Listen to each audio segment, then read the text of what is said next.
Hi friends, இன்னைக்கு என்ன topic பார்க்க போகிறோம்னா இந்திய அரசியலமைப்பின் முக்கியமான திருத்தங்கள், முக்கியமான அமெண்ட்மெண்ட் வந்து பார்க்க போகிறோம். ஃபர்ஸ்ட் அமெண்ட்மெண்ட் வந்து பார்த்தீங்கன்னா 1951 முதல் திருத்த சட்டம் 1951. இது 3 விதமான அம்சங்களை கொண்டுள்ளது. ஃபர்ஸ்ட் வந்து பார்த்தோம்னா சுதந்திரங்கள் மீதான நியாயமான கட்டுப்பாடுகளை விதிக்குது. அடுத்து ஜமீன்தாரி ஒழிப்பு, அடுத்து இடஒதுக்கீடு பற்றினது. ஃபர்ஸ்ட் சுதந்திரங்கள் மீதான நியாயமான கட்டுப்பாடுகள். இது வந்து பார்த்தீங்கன்னா பேச்சு மற்றும் கருத்து சுதந்திரத்துக்கு சில நியாயமான கட்டுப்பாடுகளை வைக்கிறாங்க. இது எதனால் வந்து பார்த்தீங்கன்னா ரமேஷ் தாபர் அப்படின்ற ஒரு மீடியா பர்சன் வந்து பார்த்தீங்கன்னா அப்போதைய ரூலிங் கவர்மெண்ட் அகேன்ஸ்டாக சில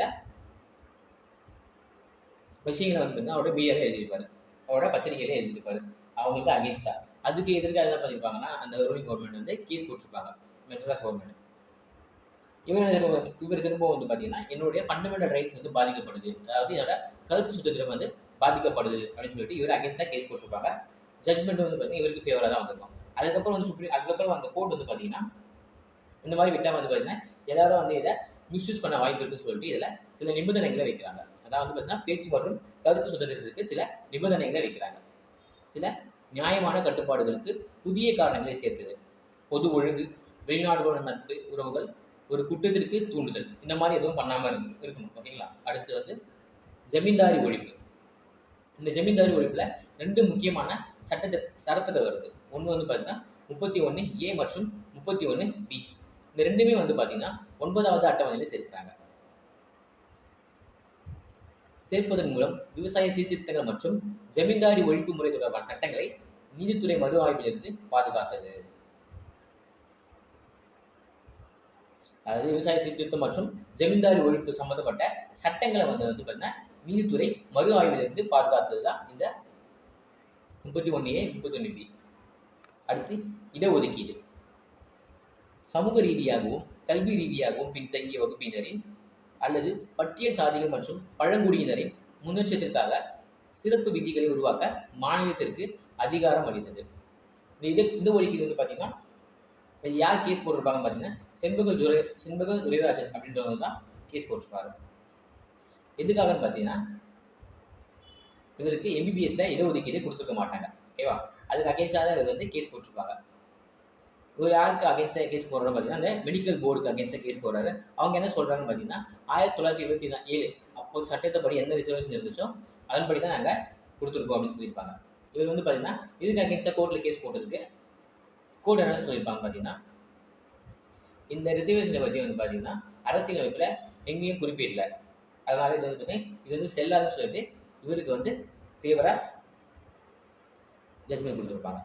இதே இந்த இடஒதுக்கீடு. அடுத்து 7வது திருத்த சட்டம். 7வது திருத்த சட்டம் வந்து எப்போ பண்ணுறாங்கன்னா 1956 பண்ணுறாங்க. இது ரொம்ப முக்கியமான சட்ட திருத்தம். இது சில முக்கியமான அம்சங்கள் வந்து பார்த்தீங்கன்னா மாநில மறுசீரமைப்பு, அடுத்து ஏபிசிடி வகுப்புகள் மாநிலங்கள் ஒழித்தல். அதாவது பார்த்தீங்கன்னா இந்த 4 கேட்டகரியில் தான் எல்லா ஸ்டேட்டும் இருந்துச்சு அப்போ. அடுத்து பொதுவான உயர்நீதிமன்றங்கள். ஃபர்ஸ்ட் பார்ப்போம் மாநில மறுசீரமைப்பு. இதன் படி தான் இந்த அமெண்ட்மெண்ட் படி தான் 7வது சட்ட திருத்தத்தின் படி தான் எல்லா மாநிலங்களும் வந்து பார்த்தீங்கன்னா மொழி அடிப்படையில் பிரிச்சுது. மொழி அடிப்படையில் மாநிலங்களை மறுசீரமைக்க வழிவகை செய்தது எந்த அமெண்ட்மெண்ட் எந்த சட்ட திருத்தம்னு பார்த்தோம்னா 7வது சட்ட திருத்தம். அடுத்து ஏபிசிடி வகுப்புகளை ஏபிசிடி வகுப்பு மாநிலங்களை ஒழித்தல். அப்போ வந்து ஸ்டேட் எப்படி இருந்துச்சுன்னா இந்த 4 கேட்டகரியில் தான் இருந்துச்சு. அதுக்கப்புறம் தான் வந்து பார்த்தீங்கன்னா அமெண்ட்மெண்ட் பண்ணதுக்கு அப்புறம் தான் 14 மாநிலங்களாகவும் 6 யூடியாகவும் பிரிஞ்சிருக்கும். அடுத்து பொதுவான உயர் நீதிமன்றங்கள். அதாவது 2 அல்லது அதற்கு மேற்பட்ட மாநிலங்களுக்கு, அதாவது 2 அல்லது அதற்கு மேற்பட்ட மாநிலங்களுக்கு வந்து பார்த்தீங்கன்னா ஒரு பொதுவான உயர்நீதிமன்றத்தை நிறுவுவதற்கு வழிவகை செய்தது. 2 அல்லது மேற்பட்ட ஒரு 2 ஸ்டேட்டுக்கு வந்து பார்த்தீங்கன்னா ஒரு பொதுவான நீதிமன்றம் இருக்குன்னு சொல்லிட்டு சொல்கிற ஆர்டிகல் வந்து சொல்கிற அமெண்ட்மெண்ட் எதுன்னு பார்த்தோன்னா 7வது அமெண்ட்மெண்ட். அது மட்டும் இல்லாமல் வந்து பார்த்தீங்கன்னா 2 அல்லது அதற்கு மேற்பட்ட மாநிலங்களுக்கு ஒரே நபரை ஆளுநராக நியமிக்கலாம் அப்படின்னு சொல்லியிருப்பாங்க. ஒரே நபர் வந்து 2 அல்லது அதற்கும் மேற்பட்ட மாநிலங்களில் ஆளுநராக நியமிக்கலாம் அப்படின்னு சொல்கிற அமெண்ட்மெண்ட் வந்து பார்த்தீங்கன்னா 7வது அமெண்ட்மெண்ட், 7வது சட்ட திருத்தம் 1956. அடுத்து 9வது சட்ட திருத்தம். இயர் வந்து பார்த்தோம்னா 1960. இது முக்கிய அம்சங்கள். இது முக்கியமான சட்ட திருத்தம் தான். ஏன்னு பார்த்தோம்னா பெருவாரி யூனியன் கேஸ் வந்து இது சம்பந்தப்பட்டது. இந்திய பகுதிகளை பாகிஸ்தானுக்கு அளித்தல். இந்திய பகுதிகளை பாகிஸ்தானுக்கு அளித்தல். இந்திய பாகிஸ்தான் ஒப்பந்தத்தின்படி பெருவாரி யூனியன் ஒரு பிரதேசத்தை வந்து பார்த்தீங்கன்னா பாகிஸ்தானுக்கு கொடுத்துட்றாங்க. 1958 மேற்கு வங்காளத்தில் இருக்கக்கூடிய ஒரு பெருவாரி அப்படின்ற ஒரு பகுதியை வந்து பார்த்தீங்கன்னா இந்தியா என்ன பண்ணுறாங்கன்னா ஒரு பேச்சுவார்த்தை மூலமா வந்து பார்த்தீங்கன்னா பாகிஸ்தானுக்கு கொடுத்துட்றாங்க. இதுக்கு அகேன்ஸ்டாக கேஸ் போடுறாங்க. என்னன்னு பார்த்தீங்கன்னா இந்த மாதிரி வந்து இந்தியாவுக்குள்ள இருக்க ஒரு பகுதியை வந்து நம்ம வேற நாட்டுக்கு கொடுக்கக்கூடாது. நம்ம வந்து ஒரு ஸ்டேட்டை நம்ம கூட சேர்த்துக்கலாமே தவிர நம்ம நாட்டில் இருக்க ஒரு பகுதியை வந்து வேற நாட்டுக்கு கொடுக்கக்கூடாது அப்படின்னு சொல்லியிருப்பாங்க. அதாவது சரத்து 3 குறிப்பிட்டிருக்கோம்.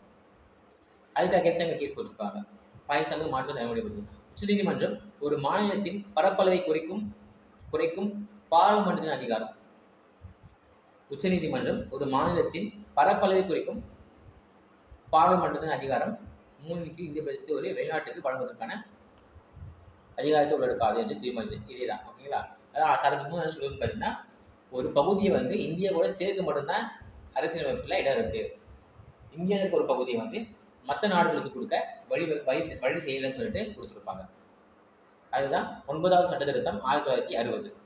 அடுத்து 10வது திருத்த சட்டம் 1961. இதோட முக்கிய அம்சங்கள் என்னன்னு பார்த்தோம்னா தாத்ரா மற்றும் நாகர் ஹவேலியை வந்து இந்திய யூனியனில் இணைச்சிருப்பாங்க. பார்த்தீங்கன்னா இதுக்கு முன்னாடி என்னவா இருந்ததுன்னா தாத்ரா நாகர் ஹவேலியும் இந்தியன் யூனியனுக்கு வெளியே இருந்திருக்கும். ஓகேங்களா? தாத்ரா மற்றும் நாகர் ஹவேலியை இந்திய யூனியனின் ஒரு யூனியன் பிரதேசமாக இணைத்தது. எதன்படி பார்த்தீங்கன்னா சரத்து 3 படி பார்த்தீங்கன்னா இணைத்திருப்பாங்க.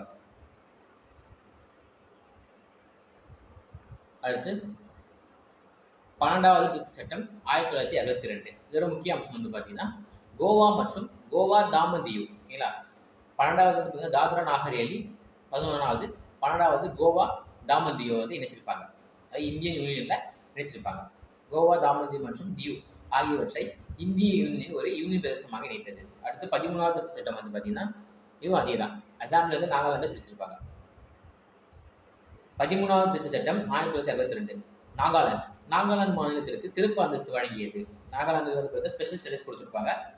நாகாலாந்து மாநிலம் தொடர்பான குறிப்பிட்ட விதிகளை உருவாக்கியது பார்த்தீங்கன்னா 13வது திருத்த சட்டம் 1962.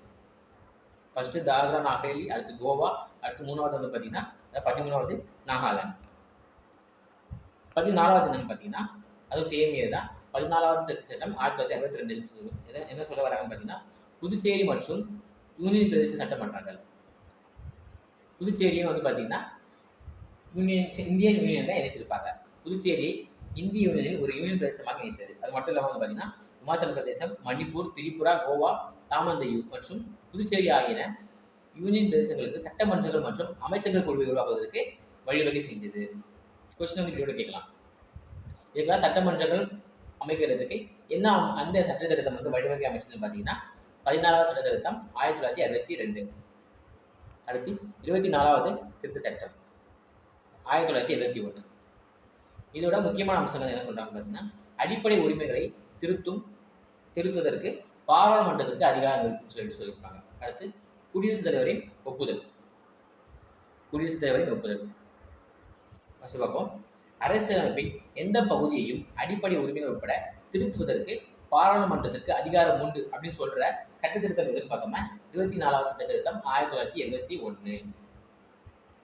அதாவது அரசியலமைப்பில் இருக்க எந்த பகுதியும் திருத்தலாம் அப்படின்னு சொல்றது. திருத்தலாம் யார் திருத்தலாம் பார்த்தீங்கன்னா பாராளுமன்றம் அப்படின்னு சொல்ற அமெண்ட்மெண்ட் எதுன்னு பார்த்தீங்கன்னா 24வது அமெண்ட்மெண்ட் 1971.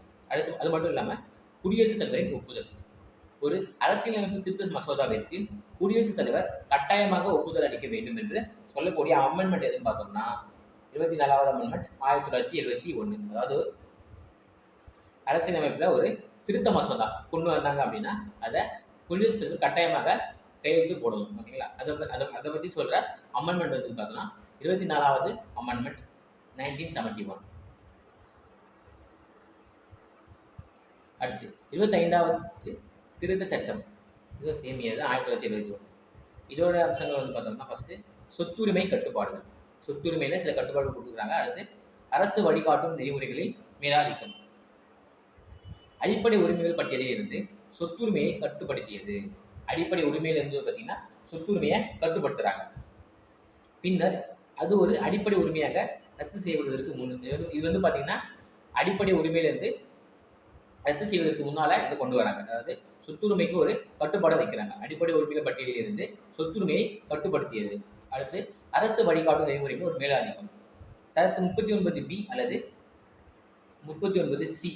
சரிங்களா? 39B என்ன சொல்லுதுன்னு பார்த்தீங்கன்னா, பொது வளங்களை ஒரு கவர்மெண்ட் வந்து அந்த ஸ்டேட் கவர்மெண்ட் பொது வளங்களை எப்படி பயன்படுத்துவது, சரிங்களா, பொது வளங்களை அந்த ஸ்டேட் கவர்மெண்ட் எப்படி பயன்படுத்தலாம் அப்படின்னு சொல்லக்கூடிய ஆர்டிகல் தான் 39B. 39C என்ன சொல்லுன்னு பார்த்தீங்கன்னா, அந்த பொது வளங்களை பொது நலனுக்கு எதிராக வகையில் குவிய விடாமல் பார்த்துக் கொள்வது தான் இந்த ஆர்டிகல் 39C. பொது வளங்களை வந்து பார்த்தீங்கன்னா பொது நலனுக்கு பயன்படுத்தாம அதற்கு எதிராக பயன்படுத்தும் போது இந்த ஆர்டிகலை பயன்படுத்தலாம். இதெல்லாம் பாதுகாக்க இந்த 39Bயும் C கொண்டு வந்திருப்பாங்க. சரிங்களா? இது ரெண்டுத்தையும் கொண்டு வரும்போது இந்த ரெண்டு ஆர்டிகளையும் நடைமுறைப்படுத்தும் போது வந்து பார்த்தீங்கன்னா இதற்கான சில ஆர்டிகல் இருக்கு. இதை நடைமுறைப்படுத்தும் போது சில சரத்துகள் வந்து பாதிக்கப்பட்டா பரவாயில்ல அப்படின்னு சொல்லியிருப்பாங்க. அது வந்து பார்த்தீங்கன்னா 14, 19, 31 இந்த ஆர்டிகல்லாம் பாதிக்கப்பட்டாலும் பரவாயில்லைன்னு சொல்லியிருப்பாங்க. சரத்து 39B 39Cயில் உள்ள அரசு வழிகாட்டு நெறிமுறைகளை நடைமுறைப்படுத்துவதற்காக இயற்றப்பட்ட எந்த ஒரு சட்டத்தையும் சரத்துகள் 14, 19, 31 உத்தரவாதம் செய்யப்பட்ட உரிமைகளை மீறியதாக கூறி சவால் செய்ய முடியாது. இந்த ரெண்டு விதமான சட்டங்கள் கொண்டு வரும்போது இந்த ஆர்டிகல்லாம் பாதிக்கப்பட்டது அப்படின்னா அதற்கு எதிராக வந்து பார்த்தீங்கன்னா கேஸ் போட முடியாது அப்படின்னு சொல்லியிருப்பாங்க. அடுத்து 39வது திருத்த சட்டம் 1974. இது வந்து பார்த்தீங்கன்னா சிக்கிமுக்கு இணை மாநில அந்தஸ்து கொடுத்ததை பற்றி சொல்றதா 35வது திருத்த சட்டம் 1974. சிக்கிமுக்கு ஸ்பெஷல் ஸ்டேட்டஸ். சிக்கிமுக்கு இந்திய யூனியன் இணை மாநிலம் என்ற அந்தஸ்தை வழங்கியது. இது அதன் முழு ஒருங்கிணைப்புக்கு வழிவகுக்கும் என்று ஒரு தற்காலிக நடவடிக்கையாகும். புதிய அட்டவணை 10ல் வந்து பார்த்தீங்கன்னா இந்த சிக்கிமை சேர்த்திருப்பாங்க. புதிய அட்டவணை 10வது 9வது அட்டவணை வந்து பார்த்தீங்கன்னா 1957 கொண்டு வந்திருப்பாங்க. 10வது அட்டவணை வந்து பார்த்தீங்கன்னா 1974. அடுத்து 36வது திருத்த சட்டம். இது ஒன்றும் இல்லை, அந்த சிக்கிமுக்கு வந்து பார்த்தீங்கன்னா சிக்கிமை முழு ஸ்டேட்டாக மாற்றிருப்பாங்க. சிக்கிமை இந்திய யூனியன் ஒரு முழுமையான மாநிலமாக ஆக்கியது. அதன் இணை மாநிலம் என்ற அந்தஸ்தை நீக்கியது மற்றும் 35வது திருத்தத்தால் சேர்க்கப்பட்ட 10வது அட்டவணையை ரத்து செய்தது. 35வது அமெண்ட்மெண்ட்னால கொண்டு வரப்பட்ட 10வது அட்டவணையை இதன் மூலியமா வந்து பார்த்தீங்கன்னா ரத்து செய்யறாங்க. ஓகேங்களா? ஃபர்ஸ்ட் கொண்டு வந்திருப்பாங்க, 35ல் கொண்டு வந்திருப்பாங்க. எதுக்குன்னு பார்த்தீங்கன்னா இந்த சிக்கிம்கான இணை மாநில அந்தஸ்துக்காக. அதுக்கப்புறம் வந்து பார்த்தீங்கன்னா இதை ஒரு ஸ்டேட்டா மாற்றுறதால இதை அந்த அட்டவணையை கேன்சல் பண்றாங்க. அடுத்து 42வது திருத்த சட்டம் 1976. இது ரொம்ப முக்கியமான திருத்த சட்டம். இது வந்து பார்த்தீங்கன்னா ஒரு சிறு அரசியலமைப்பு என்று சொல்லலாம். ஃபர்ஸ்ட் வந்து பார்த்தீங்கன்னா முகவுரை மாற்றங்கள் 1976 42வது திருத்த சட்டம். இதில் ஃபர்ஸ்ட் வந்து பார்த்தீங்கன்னா முகவுரை மாற்றங்கள். முகவுரையில் 3 புதிய சொற்களை சேர்த்திருப்பாங்க. முகவுரையில் வந்து பார்த்தீங்கன்னா 3 புதிய சொற்களை சேர்த்திருப்பாங்க. என்ன அமெண்ட்மெண்ட் மூலியமா பார்த்தீங்கன்னா 42வது திருத்த சட்டம். இது சமதர்மம், மதச்சார்பின்மை மற்றும் ஒருமைப்பாடு இந்த 3 புதிய சொற்களை சேர்த்திருப்பாங்க. அடுத்து அடிப்படை கடமைகள் ஒன்று புதிதாக கொண்டு வந்திருப்பாங்க. அதாவது பகுதி 4A அடுத்து சரத்து 51A புதுசாக கொண்டு வந்திருப்பாங்க. எந்த கமிட்டி பரிந்துரையின் பேரில் வந்து பார்த்தீங்கன்னா ஸ்வரான் சிங் குழுவின் பரிந்துரையின் பேரில் அடிப்படை கடமைகள், அதாவது பகுதி 4A சரத்து 51A சேர்த்திருப்பாங்க. அடுத்து அமைச்சரவையின் ஆலோசனை கட்டுப்படுத்தும். அதாவது குடியரசுத் தலைவர் வந்து பார்த்தீங்கன்னா அமைச்சரவையோட ஆலோசனை குழுவுக்கு கட்டுப்படுத்தப்படுவார் என்று சொல்லக்கூடிய சட்ட திருத்தம் தான் 42வது சட்ட திருத்தம். குடியரசுத் தலைவர் வந்து அமைச்சரவையோட ஆலோசனை குழுவிற்கு கட்டுப்படுவார் அப்படின்னு சொல்லக்கூடிய சட்ட திருத்தம். அடுத்து நீதித்துறை மறு ஆய்வு குறைப்பு. உச்ச நீதிமன்றம் மற்றும் உயர் நீதிமன்றங்களில் நீதித்துறை மறு ஆய்வு மற்றும் நீதி பெறான அதிகாரத்தை குறைத்தது. உச்ச நீதிமன்றம் அது கோர்ட்டோட அதிகாரத்தை கம்மி பண்றாங்க. ஓகேங்களா? கோர்ட்டோட அதிகாரத்தை கம்மி பண்றது தான் இந்த 42வது சட்ட திருத்தம். அடுத்து அடிப்படை உரிமைகள் மீது அரசு வழிகாட்டும் நெறிமுறைகளின் மேலாதிக்கம். அடிப்படை உரிமைகள் மீது அரசு வழிகாட்டும் நெறிமுறைகளுக்கு ஒரு முன்னுரிமை கொடுக்குறாங்க. ஃபண்டமெண்டல் ரைட்ஸ் அதை விட வந்து பார்த்தீங்கன்னா டிபிஎஸ்பிக்கு ஒரு முன்னுரிமையை கொடுக்குறாங்க. மக்களவை மாநில சட்டமன்றங்களின் பதவி காலம். மக்களவை மற்றும் மாநில சட்டமன்றங்களின் பதவி காலத்தை 5 ஆண்டுகளில் இருந்து 6 ஆண்டுகளாக அதிகரிக்குது. அது மட்டும் இல்லாமல் அகில இந்திய நீதித்துறை சேவை, அதாவது அகில இந்திய நீதித்துறை சேவையை உருவாக்குவதற்காக வழிவகை செய்யுது. அகில இந்திய நீதித்துறை சேவையை உருவாக்குவதற்கு வழிவகை செய்யக்கூடிய சட்ட திருத்தம் எதுன்னு பார்த்தோம்னா 42வது சட்ட திருத்தம் 1976. அது மட்டும் இல்லாமல் பார்த்தீங்கன்னா மக்களவை மற்றும் மாநில சட்டசபைகளில் கூட்டங்களை நடத்த குறைந்தபட்ச உறுப்பினர்கள் அவசியம் என சொல்லியிருப்பாங்க. நம்ம வந்து அரசியல் கான்ஸ்டியூஷன் கொடுத்துருப்பாங்க, ஒரு கூட்டம் கூடுவதற்கு வந்து பார்த்தீங்கன்னா குறைந்தபட்ச நபர்கள் இருக்கணும், குறைந்தபட்ச உறுப்பினர்கள் இருக்கணும்னு சொல்லிட்டு சொல்லியிருப்பாங்க. ஆனால் இந்த திருத்த சட்டம் என்ன சொல்லுதுன்னு பார்த்தீங்கன்னா மக்களவை மற்றும் மாநில சட்டசபைகளில் கூட்டங்களை கூடுவதற்கு குறைந்தபட்ச உறுப்பினர்கள் தேவையில்லை அப்படின்னு சொல்லியிருப்பாங்க. குறைந்தபட்ச உறுப்பினர் ஒரு 15 பேர் இருந்தால் தான் அந்த கூட்டம் கூடுனா அந்த மாதிரி கிடையாது, எத்தனை பேர் இருந்தாலும் கூட தான் அப்படின்னு சொல்லியிருப்பாங்க. அடுத்த வீடியோ பார்ப்போம். தேங்க்யூ.